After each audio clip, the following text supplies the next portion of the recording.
Hi good morning to all. Pongal அப்படின்னாவே எல்லாத்துக்குமே ஒரு தித்திப்பான ஒரு நினைப்பு தான் இருக்கும். இந்த பொங்கலுக்கு என்னெல்லாம் வழிபாடு செய்யலாம் அப்படிங்கிறத பற்றி தான் நான் உங்ககிட்ட ஷேர் பண்ணிக்க போகிறேன், எனக்கு தெரிஞ்ச விஷயங்களை.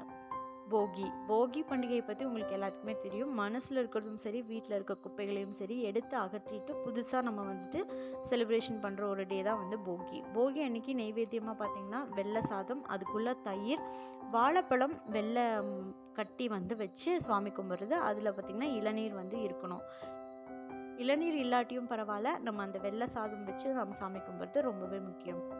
பொங்கல் அன்னைக்கு நம்ம என்ன டைமிங் வந்து பொங்கல் வைக்கலாம் அப்படிங்கிறதையும், என்ன டைமிங் நம்ம படையல் போடலாம் அப்படிங்கிறதையும் 3 டைமிங் நான் உங்களுக்கு கொடுத்துருக்கேன். இதில் உங்களுக்கு எந்த சௌகரியமான ஒரு நேரமோ அதே நீங்கள் பொங்கல் வச்சுக்கோங்க. சில பேர் காலையில் சூரிய உதயத்துக்கு முன்னாடியே சூரிய பொங்கல் அப்படின்னு சொல்லி வச்சுருவாங்க.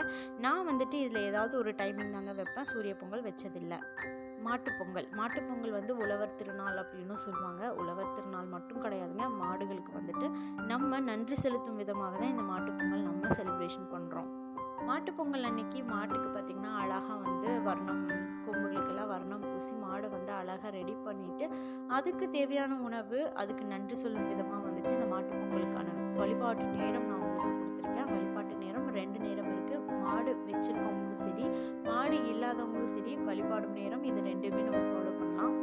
மாடு வச்சுருக்காங்க அப்படின்னா அவங்க என்னென்ன ப்ரொசீஜர் பண்ணுவாங்க அப்படிங்கிறது அவங்களுக்கே தெரியும். நான் வழிபாட்டு நேரம்காக தாங்க இந்த வீடியோ நான் போட்டிருக்கேன். அண்ட் மாடு இல்லாதவங்க நந்தி தேவரை வந்துட்டு இன்னைக்கு நம்ம வழிபாடு செய்யலாம். நந்தி தேவரை வழிபாடு செய்யும்போது அது ரொம்ப ஒரு நல்ல பலனை தரும்னு சொல்லுவாங்க. நம்ம வீட்டில் ஆல்ரெடி சிவலிங்கம், நந்தி தேவரை வச்சு பிரதோஷத்துக்கு வழிபாடு செய்கிறீங்க அப்படின்னா அந்த மாதிரி நீங்கள் செஞ்சுக்கலாம். இல்லை அப்படின்னா எங்கேயாவது மாடு இருந்துச்சு அப்படின்னா அதுக்கு ஒரு உணவாக நம்ம கொண்டு போய் கொடுத்துட்டு வரலாம்.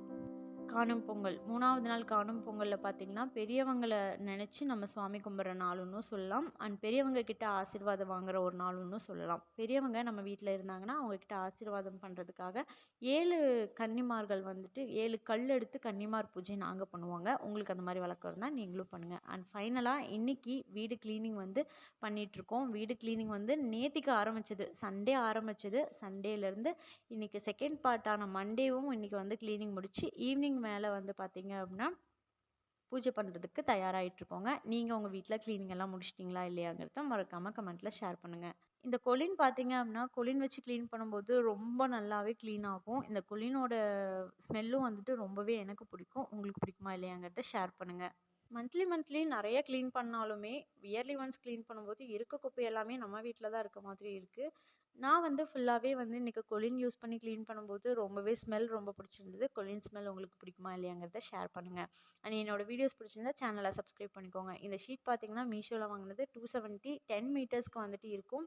ரொம்பவே நல்லாயிருக்கு பேப்பருக்கு பதிலாக யூஸ் பண்ணும்போது. பாய், நெக்ஸ்ட் வீடியோவில் பார்க்கலாம். தேங்க்யூ.